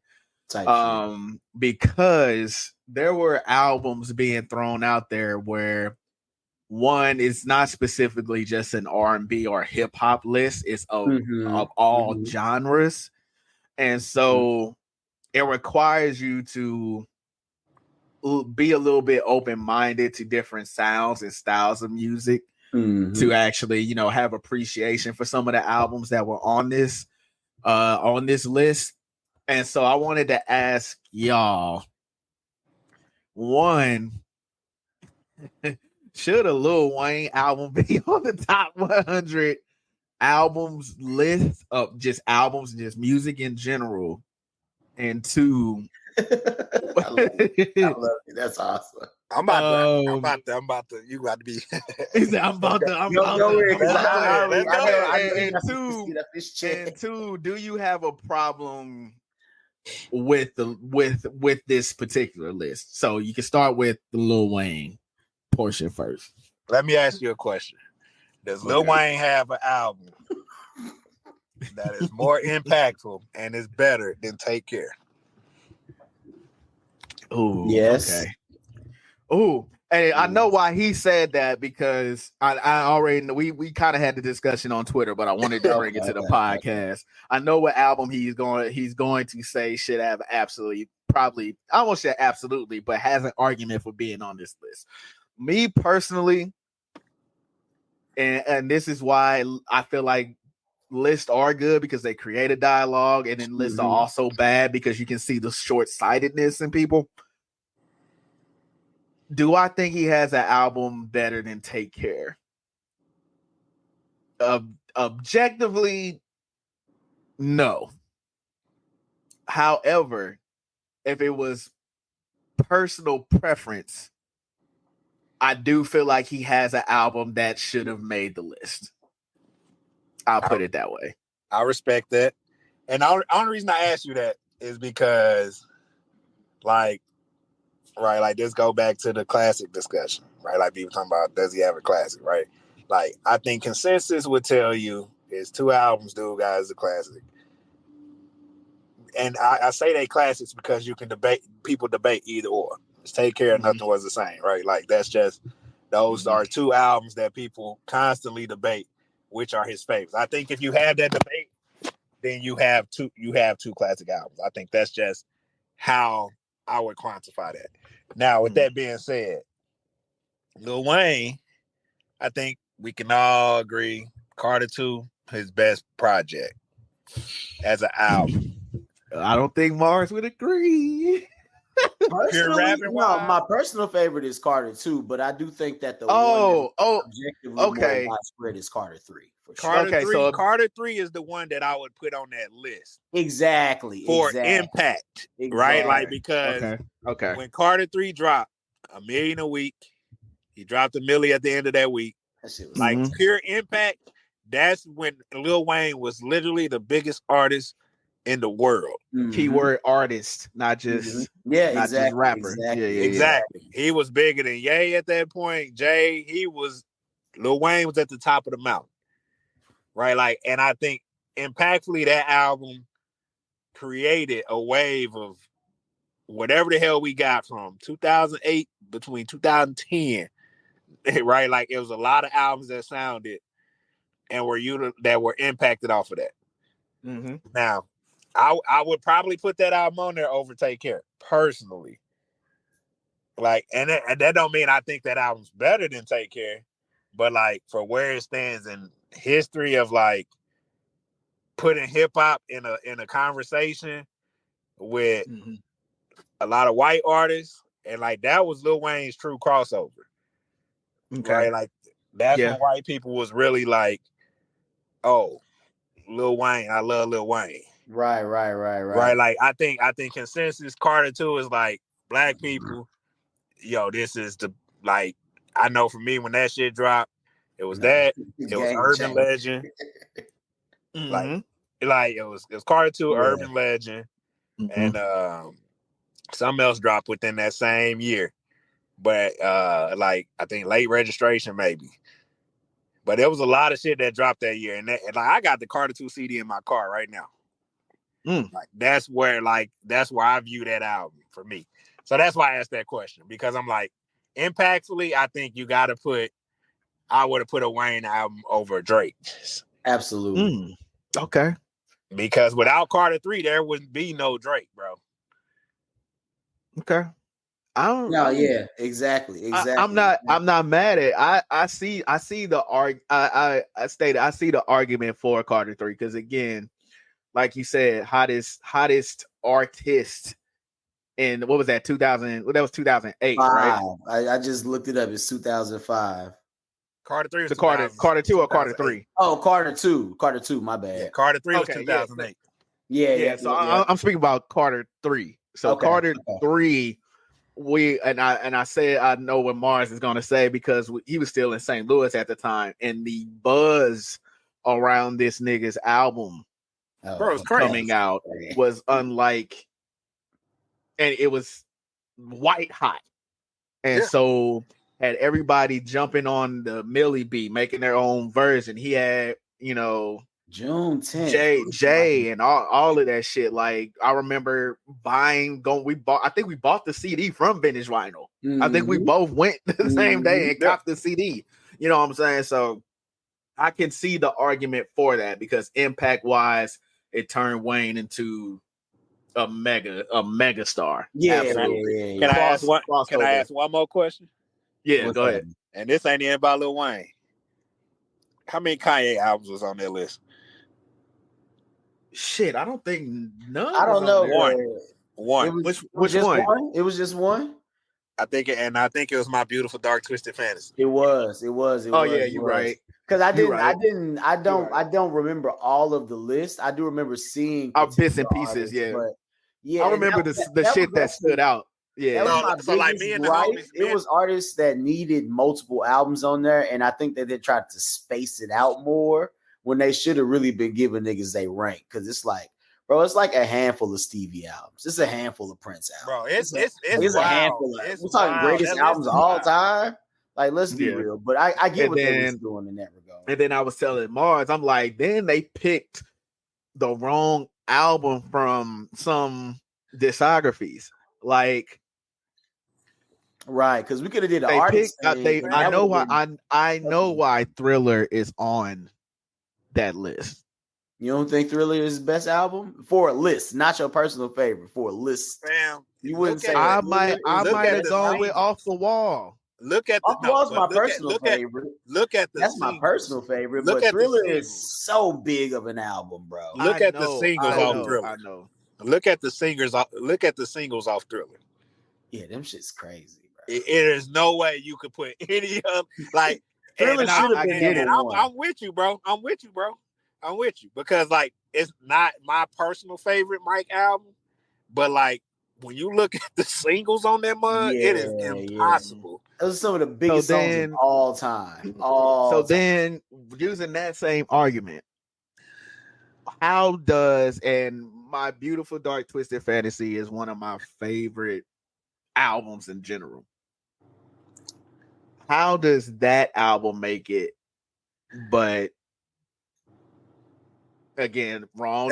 Speaking about the wrong album and discography. Again, I ain't gonna lie to you. How does College Dropout? I know Late Registration. I know a lot of people love that, or Graduation. Yeah. How does one of those three not make it, but that fourth one? Fifth one does. That was why I asked that question, because I'm like, I get why they picked My Beautiful Dark Twisted Fantasy. Like, that was an artsy pick for me. Like that was a It pick. also was like really big as That was far his as most like, polished album. yeah, it's he's the ever dropped. culmination of like Kanye West trying to like get everything right, like having Runaway and like Blame Game and I remember, the short film that came out on MTV. I remember all of that. Yeah, Now, if you talking that's about not my personal favorite, but that's kind of like his magnum opus of Kanye West being able to do everything that he was really now, saying. if you talking about pure impact, College Dropout created a whole genre exactly of niggas, right? Like College Dropout was the first album that came out probably in rap where a consistency of everybody was like, oh, I ain't gotta be a gangster ass nigga. Right. Because I'm not saying like because clearly we already had the Outkast, we already had all these other niggas out. He did like that other College shit. Dropout was the one that made the niggas in school like, I can do this exact same thing without having all of the guns and X, Y, and Z. I can tell my story. Like he like, even though backpack culture was technically around, he also kind of cultivated and created it to what it is now. Right? Like that album alone did that. Literally changed lives, bro. Changed lives in the course of hip hop. The course. And I mean, but like that's my issue with Kanye is like, because you can also make an argument for Graduation and him and 50 Cent going head to head for #1 album. Like it, like you can make literally you can make a conversation for 808s, bro. All I know. I mean, honestly, even with Yeezus and Pablo, I don't know if that's necessarily how y'all listen to anything like that, but those are very good albums, though. I can see it, yeah. Pablo changed how people drop albums, bro. Yeah. Now everybody is dropping unfinished albums. Right. Going back and making changes like in real time, like it's a goddamn video game with patches. Like, bro, like so like that, but like that's my thing. Like this list is so crazy. Confessions is 95. Yeah, that should have definitely been higher. Now, granted, like when I saw that, I was like, okay, it's 100 albums all time. I said it's probably gonna be some soul shit in here that's gonna get that the fuck out of here. And then like 4 albums in front of it was a seat at the table. I love Solange. Right. That fucking album. I do. I really do love that album. And I'm the first person to tell you I am burnt out on Confessions because of everything that's been going on in social media wise with Usher. Right. Like I'm burnt out on that album, but like it's wild that album 95 and the seat at the table was 91. Right. No, I hear you. Okay. So I know from like just listening to the episodes and everything and them talking about it, I understood a little bit of what they was trying to do. I don't love the list. I also will say I don't hate Lauryn Hill Miseducation being #1. I know that was the thing. I saw a handful of people that was like, this shit again.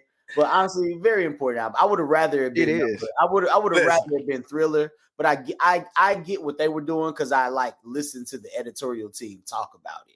I understand. Every editorial team is like different. Like if it was from Vibe or Rolling Stone, the list would have been different too, or whatever. But it makes sense for like that, and they're all big brands. So every time one of these lists come around, everybody gonna sit around and have these conversations. But it does kind of make sense for like the Apple demographic to like rank it the way it was. I just would have put certain more albums on the list from different artists and rank shit a little bit differently.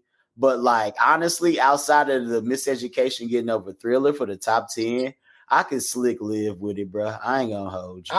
Like I understand. Nirvana, Nevermind, and shit, Little Beatles. It's like it makes sense for what they're trying to do. It wouldn't be my list by no means, but like I'm like, I understand who y'all are, and this makes sense. I listen to our radio hosts, like the little editorial shit that they do, the interviews. It's like. And they did a voting system and then kind of like did a little bit of like ranking and rejiggering after the fact. So like I get what that was on.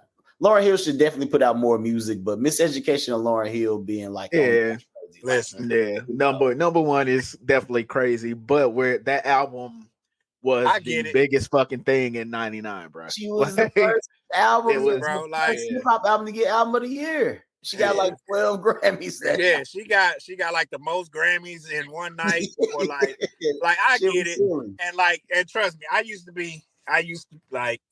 I've recently gotten tired of Lauryn Hill's antics, like personally, but like I used to be like, bro, Miseducation, yes, top, and it still is. Like musically, like I still can throw in that album and love it. I'm tired of her personally walking around performing this mug in different variations because she can't perform it the original way because she don't own the damn publishing and like she don't own shit about it. You get what I'm saying? Like, so I'm tired of that. I'm like, if that's the case, like, please create more music so that like you can get your shit back, or at least, that's my stance on it. Like, I get why they put it, but I ain't gonna lie. When I saw the list, first thing I said in my head, Michael Jackson gonna be number one. It's gonna be like some Beatles. He normally is. Yeah, I was like, it's gonna be some Beatles shit, number 2 or 3. Right. But you know what was wild to me about that list? There was not one Adele album. Yeah, I thought she would have made. I thought she would have made the cut at least. I thought she was on the list, bro. It was not one Adele album on that list. I got to go back through the list later on actually because I want to like revisit the shit. But like, I don't think I saw her on that. I'm like, there's not one Adele album. I think there's a Billie Eilish album on there. I don't think Alicia Keys was on that motherfucker. There was no Alicia Keys, which I'm like, which is wild. There's no Adele. There's no Alicia Keys. Yeah. Like when you get into like huge fucking artists who had time periods where they were like Grammy hogs, not having albums on this list, it is kind of wild. Yeah, the Frank Ocean Blonde album being at 5 was crazy too. That was wild to me. So this is why I say with what they were trying to do, because they were also trying to do it in a more contemporary and predictive type of like perspective as well. Because times change, rankings will shift over time, yada yada yada. But like the young people, like my young homies that's like 27, 26 and younger, the way that they talk about Blonde or even where it was ranked and what I saw online, I'm like, oh, Gen Z like love this album. This is gonna be like it's Stay Thriller, bro. One of exactly. And it don't hit the same on a cultural impact because Frank is like not a. I love Rick Ross song. I'm not a star, but like he's not really a celebrity in that type of way. He be hiding and shit. But like he damn near in some like black Radiohead like R&B pocket with this shit.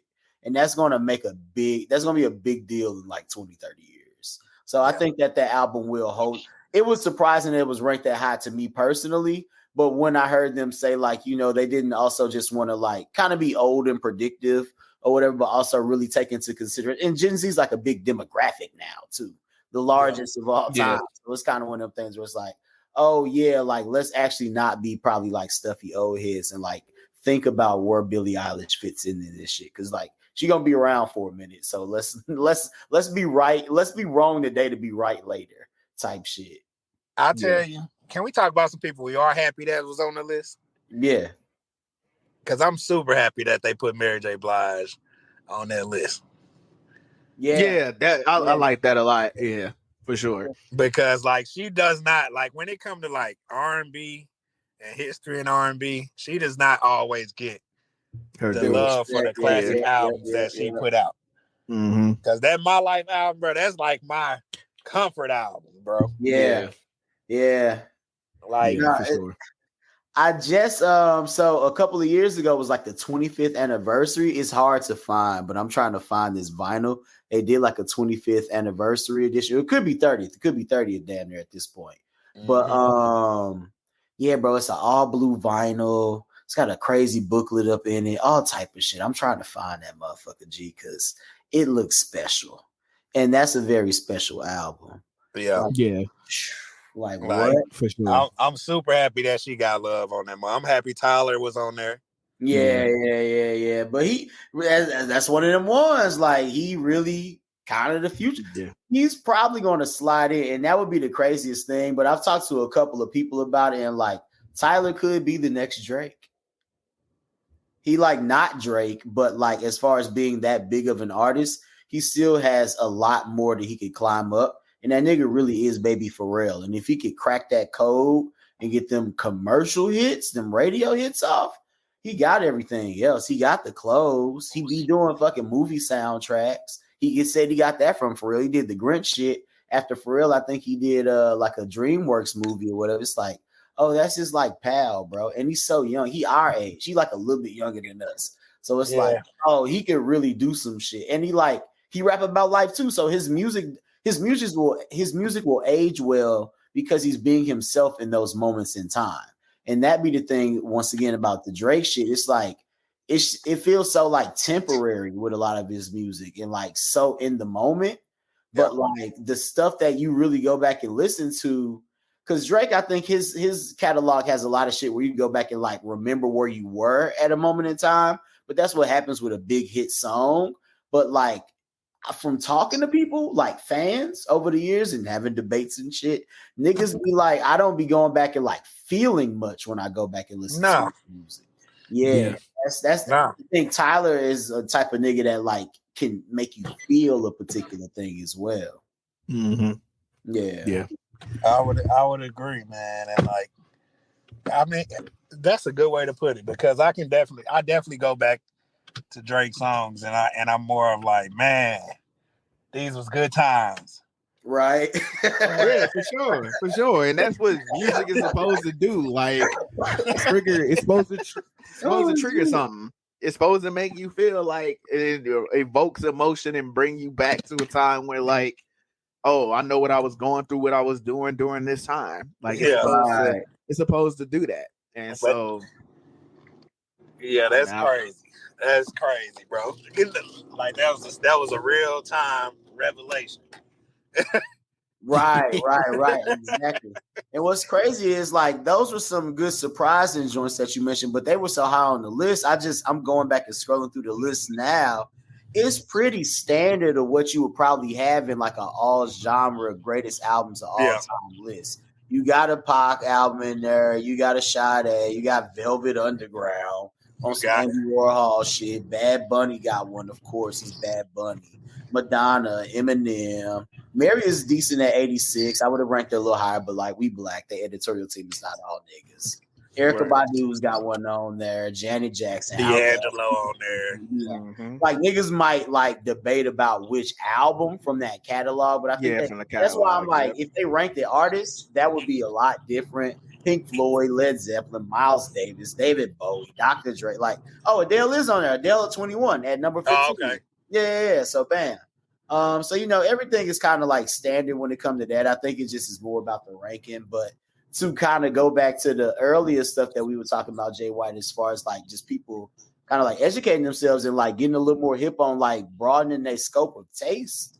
Like people should probably go and listen to those 100 albums. Like, you might not love everything, but like you should just check it out and see what music sounds like. Across a different type because you'll fuck around and listen to something, be like, damn, I heard this before. Exactly. Damn, this is actually a bop. It's just good. It's just good music because niggas we all know like niggas like rock and roll, and all of this music that's on that list is created by black people. So you could damn near find a nigga in every genre that you could fuck with.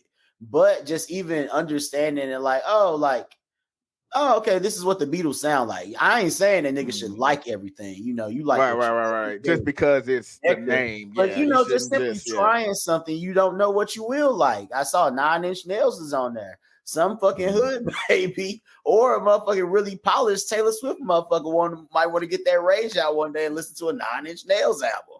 That's cool, bro. Like I don't know. It's just like broaden your taste palette because like it's so much beauty and like life in the world out here when you like get a little bit out of your comfort zone that like I just encourage especially black folks to just do for real, man.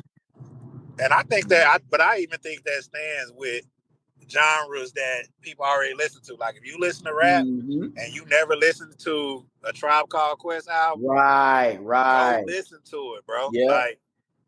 Like I think it's an opportunity for the younger generation too, who quite honestly they don't know a lot about because like we don't have music videos and shit, like shows and shit that like really brings that that feeling back, because we used to have so many different outlets for music. Right. If we didn't hear it from like older cousins or parents, like you could turn on BET, you could turn on MTV, you could turn on VH1, and you could see stories and you could see the videos, because like there were opportunities to do that. Yeah, you got YouTube and stuff like that, but people don't understand how important syndicated television is, like exactly, and how important that is to like consuming media. And I think that's a big thing that like lists are able to do, is like they able to open people's minds and say, man, you know what? Because I told myself flat out after this, I said, I think because Billie Eilish dropped the album last week or literally right after that list got done, and I was like, man, I'm gonna go listen to a Billie Eilish album. It's pop. It's definitely like teenage music, but I know that you appreciate music across the whole spectrum. So like, because I'm just like, this is like one of the biggest artists in the world right now. Let's give it a shot. It may not be for me, but let me go at least tune in and see what the hell people talking about. Like exactly.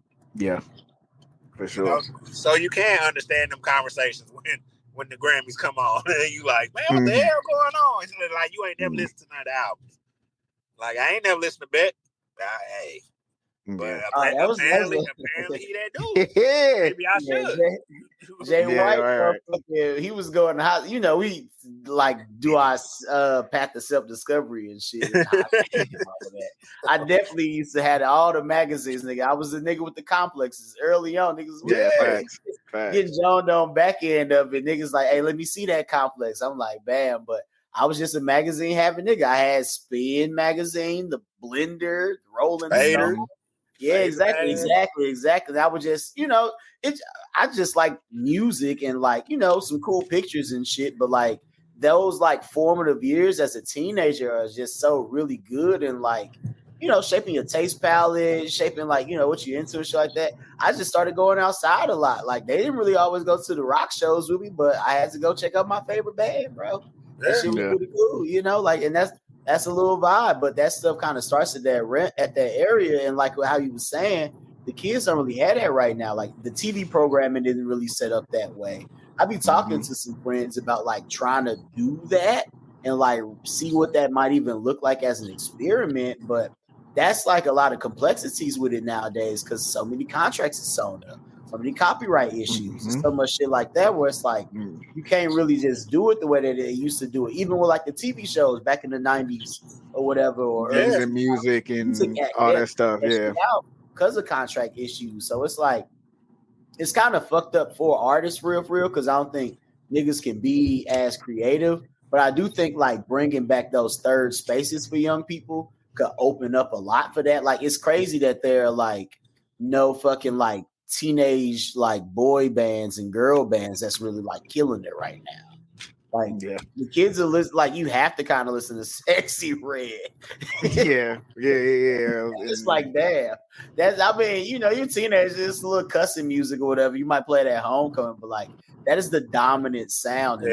I love me some Big Sexy, but I don't think that like 14-year-olds. It's not appropriate. I don't think it ain't no Bow Wows, bro. Yeah, but like where's they Bow Wow? They B2K at, shit like that. And like I gotta finish reading it, but I did come across an article that was talking about how Generation Alpha apparently is about to save the shopping mall.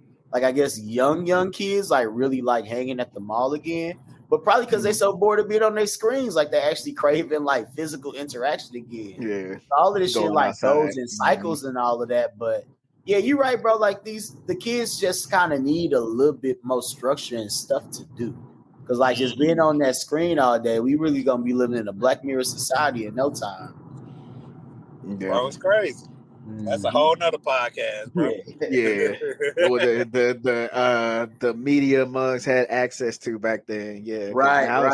Now it's just I've realized that the Instagram pages that kind of do like the throwback jams that's like this was released this week 10 years ago, and you'd be like, damn, nigga, that was a bop. But that's they version of That's the 106 box. Park, bro. Or the box or MTV2 was really the breaking ground for like not alternative music, but like new and upcoming songs and things like that. And shit, MTV used to do this is the new artist of this week, and this is the buzzworthy artist of this week, along with the popular shit. And like you were saying, there is no avenue for that. You know what I'm saying? MTV, the reason we know rock music, bro. Yeah, for sure. And pop Exactly. music.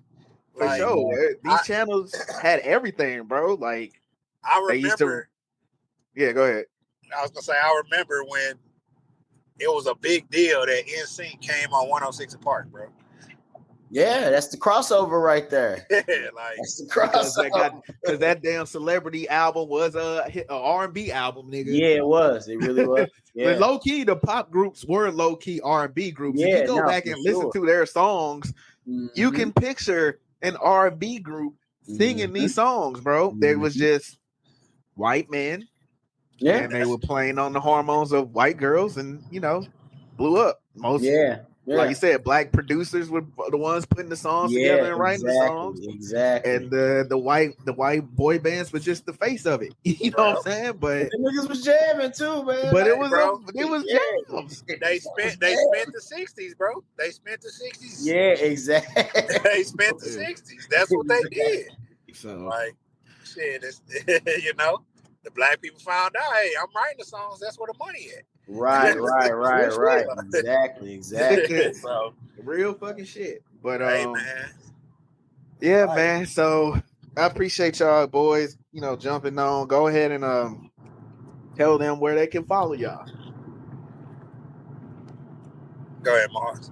Oh shit. Find me at Do Right Mars on Instagram and the Twitterverse. I don't call it X. I never will. Fuck Elon Musk. Do Right, DORIGHTMARS. Yeah, that's it. Au revoir. Yeah, you can find me on everything at Shot by CT. Straight like that everywhere else. But yeah, man. Yeah, niggas will have to get back on, and it's shit. We used to do lists on this motherfucker. Me and this nigga CT did a whole. I think we did a top 10 personal albums of all time list. Oh, that's right. I definitely niggas gonna have to tap in with that again, and then niggas did the MCU movies too. So man. Okay. Yeah, so niggas might have to jump on here and do a list about something and chop it up about that for sure. But yeah, man, we'll have the contact in the show notes so y'all can tap in with them, follow them. Since everything is about fucking engagement now, so y'all can lock in with them. And like I said, I appreciate y'all boys for jumping on. I'm finna go tap into this Western Conference Finals real quick. Yeah. So go man. Real nigga activity. We need that Luka, Kyrie, Jalen, and Jason answer for sure. Nasty. We need that for sure. So yeah, for sure. So we'll holler at y'all later. Until next time. Peace. Peace.